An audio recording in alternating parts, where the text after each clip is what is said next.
Hello everyone, welcome to our YouTube channel Free UPSC Preparation. As you all know that we are covering Mohit Bhattacharya's book New Horizons of Public Administration. So we are going to discuss about the chapter 8 that is based on planning, organization and structural concepts. So let's start. We'll first discuss about the organizational planning or planning concept in organization. So planning, it was first discussed by the classical thinkers.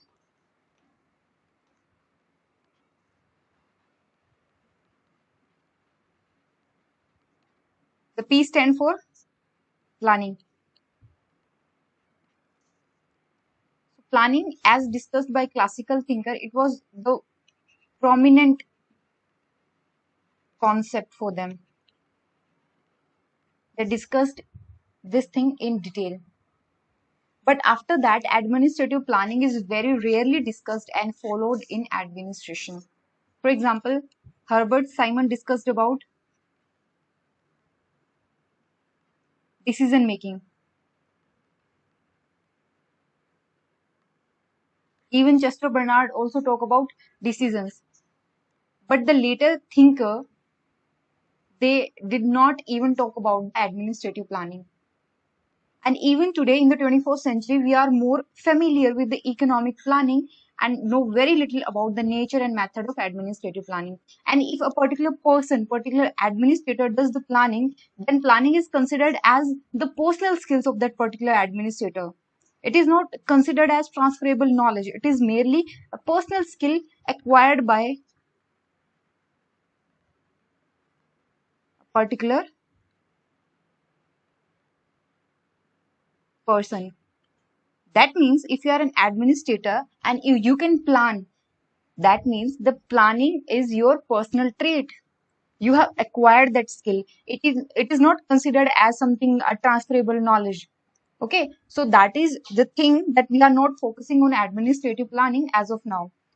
Little formal planning. The reason behind this little formal planning, there are a lot of reasons. Few are mentioned here.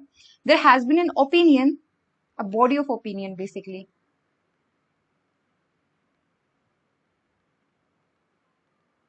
That means few thinkers or few scholars believe that systematic research and planning has a little relevance to its work.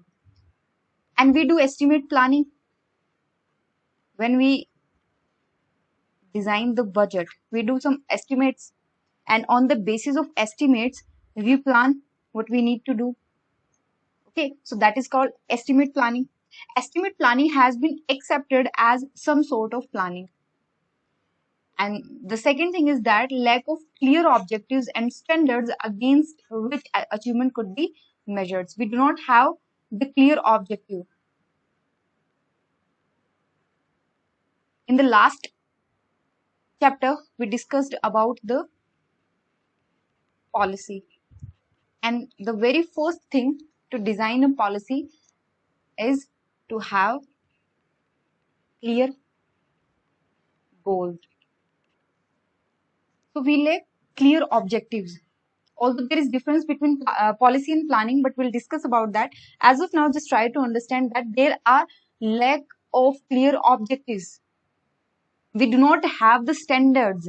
We do not have the criteria against which we can measure the achievement. We don't have the criteria. We don't have the standard.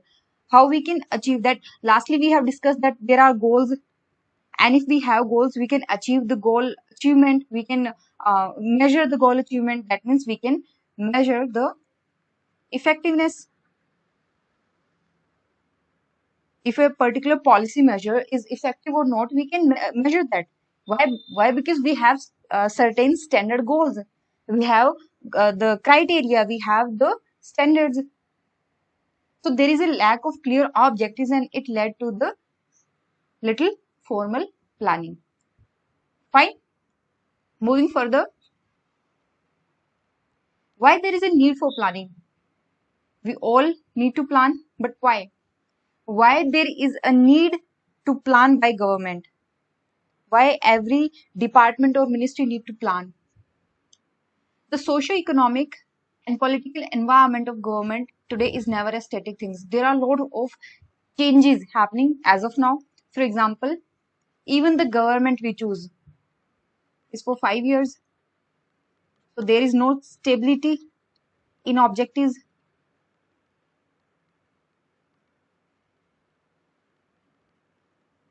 Every government changes the objective.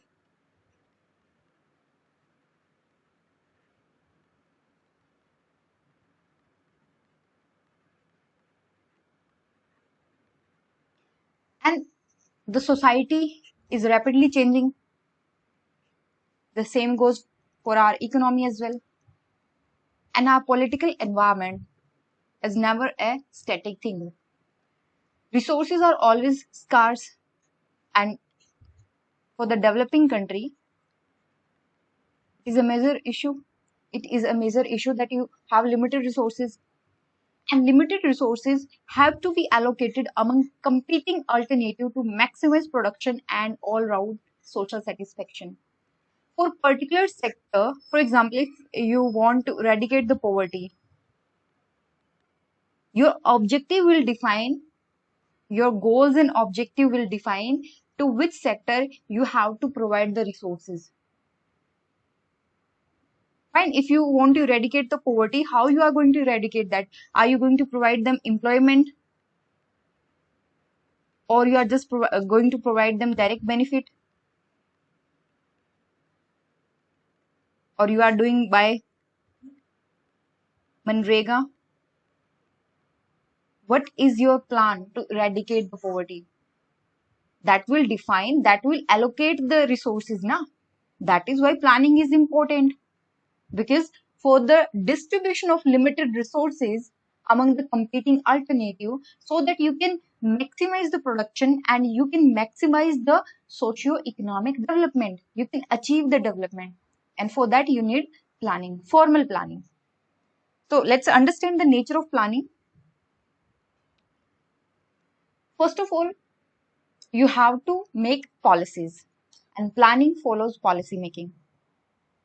Policies lays down the fundamental principles of governmental action. For example, recently government launched new education policy. I hope you all have read about this policy. The new education policy shows, or it laid down the fundamental principles of government in the education sector. What government is going to do, what government has in mind while focusing on education sector. So government designed the new education policy. They provide the framework. Okay. And now, being an administrator, you have to plan. Being a part of administration, you have to plan. So the framework provided by policies led to the planning. You have to plan according to the framework provided by policy. Policies set the terms of reference within which plans are formulated. Okay. Policy, they set the standards, they set the principles, they set the terms of reference within which plans are formulated. Planning is a process and plan is a product. You are planning, and when you have the plan, you are planning your next day's schedule. While you are planning, that means it is a process, and when you have the schedule in your hand, that is the product. So planning is a process and plan is a product. As a process, planning involves deciding in advance what is to be done and how. When you are planning your next day's schedule, you have to decide what you are going to do, okay, and how you are going to do. So as a process, planning involves deciding in advance. You are deciding for the future what you are going to do and how you are going to do. Decision making and planning are closely related, but there is a difference between a plan and a decision. What is the difference between plan and decision? Very simple. Plan is always oriented toward the future. You plan for tomorrow. You plan for the next step you are going to do. Okay. You plan for the next thing. So a plan is oriented toward the future and has an action implication. You have the schedule in your hand and you are going to implement it. So plan has an action implication. A decision fundamentally involves a selection of an alternative among various choices. Concern for the future and for action need not necessarily be its hallmark. And when you have to decide, for example, during the next day schedule, when you are designing the next day schedule, you face a problem. You face a problem that which pen you are going to use.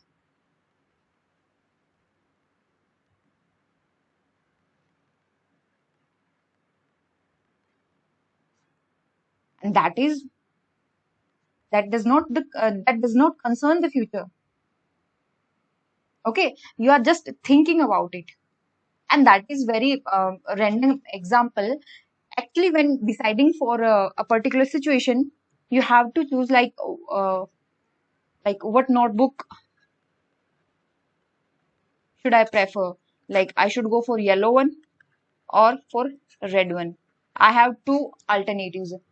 Okay, and I have selected that I will go with the yellow notebook. That is a decision. It does not concern the future. Always remember that a decision is different from the plan, because plan is oriented toward the future, and decision also have the selection of an alternative among various choices, but it does need not to be concerned for the future. It need not to be concerned for the future, and for action need not necessarily be its hallmark. That is the difference. Now let's understand the planning process. There are few steps in planning. The very first step in planning is concerned with the goal classification and determination of objectives. Like if you are going to design the next day schedule, what you are going to achieve. There must be some goals and there must be some objectives. Like you are going to do a particular subject, you are going to read, what you are going to do if you are going to search something, or you are going to watch video for UPSC preparation, whatever you will decide. That means the very first step in planning process is concerned with the goal classification. You have to classify the goals, you have to determine your objective. Next step is to forecast the future and try to see through the darkness of coming years as clearly as possible. So this is considered as a trait of the planner. If you can see the future, okay, if you can assume or you can just predict the future that okay, this is going to happen in the next years, so your planning will be much better. When planning for the government, for example, government recently published its education policy. That means the policy makers consider the future. What is going to happen within next 3 to 5 years? What will be the future? What kind of future they are going to have? Okay, they'll have in next 3 to 5 years. That means they try to forecast the future, and that is why we plan, na? Because it's a future oriented. So as clear with clarity, if you can predict the future, if you can see through the darkness of coming years, your plan will be much better. Okay, the next stage is alternative course of action in terms of programs and projects. Okay, what course of action you are going to choose, what course of action you are going to follow to achieve your goals and to achieve your achieve your objectives. You will have some projects, you will have some programs.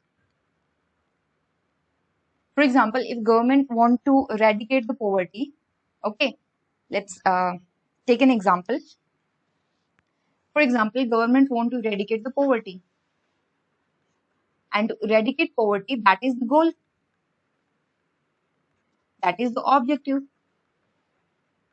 Okay, and how we are going to achieve the poverty eradication goal? Simply, will provide employment to the people. So first of all, we have to understand the course of time for next 3 to 5 years. It could be 5 to 10 year, but nearly 3 to 5 year. It's a medium term planning. Okay, you're going to understand the labor sector structure of the economy. Okay, various segments, you need to understand that.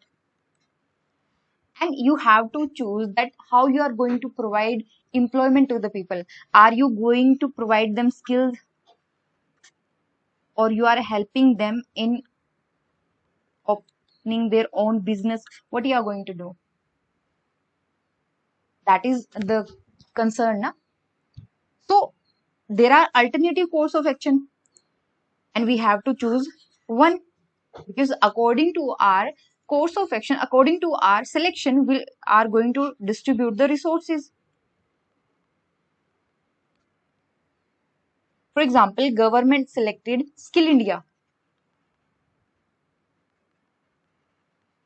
and they invested the resources in boosting the skill of Indians.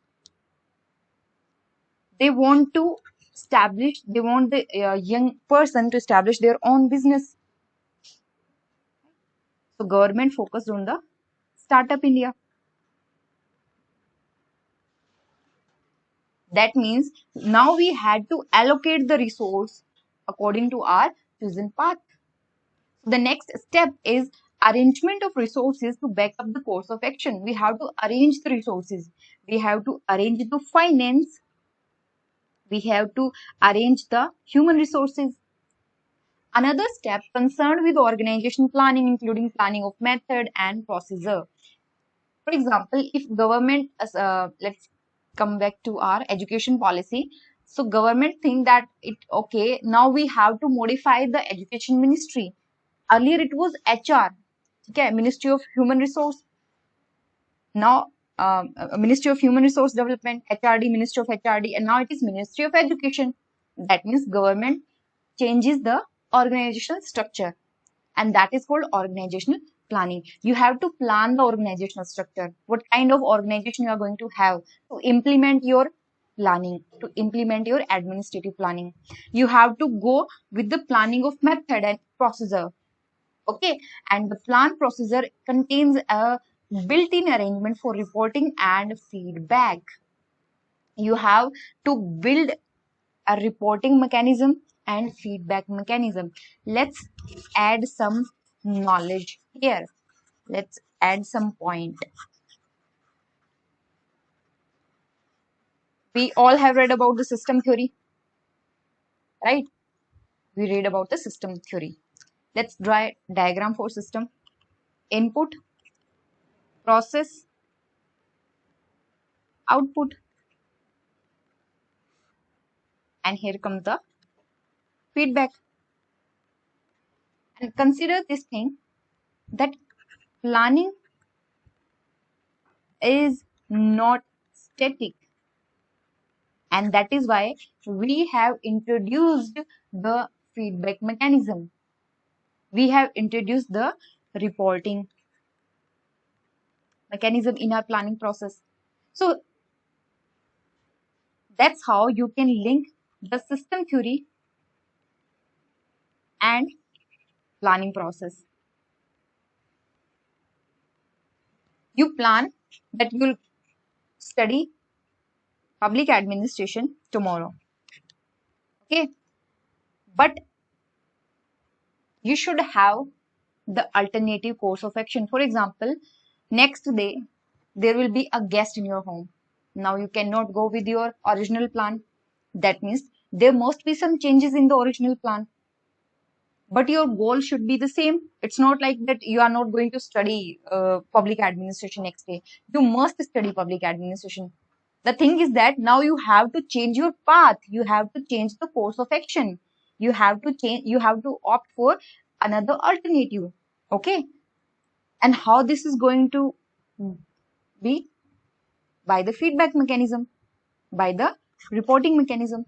So planning is not the static thing, it will change. You have to update it.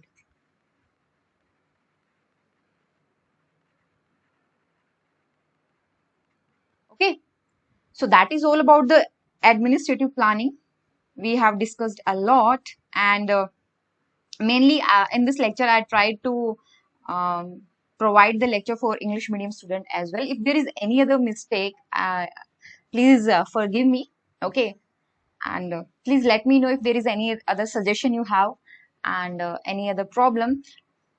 Comment section is all yours. Okay, so take care